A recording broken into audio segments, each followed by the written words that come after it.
Hi guys, it's me again, your island girl blessing and about sa Butuan City. Today, I will share to you on how I overcome my pimples and acne problem.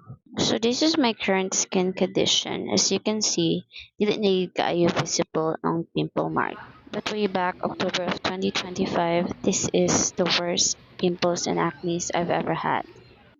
So kanilala naman jud ang akong acne and pimple problem. Nag-search ko kung unsay best product to help lessen those acnes and pimples.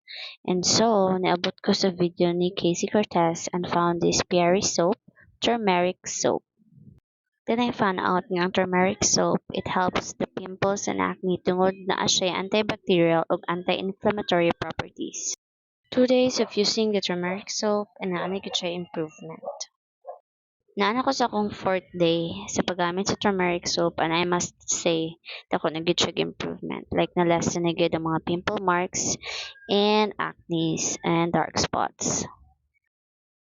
So this is January of 2026, 3 months of consistently using the turmeric soap. As you can see, nangawala na gyud ang dagko nga pimples and then naglight na gyud ang akong mga pimple marks. Aside sa turmeric soap, I partner it with sunscreen.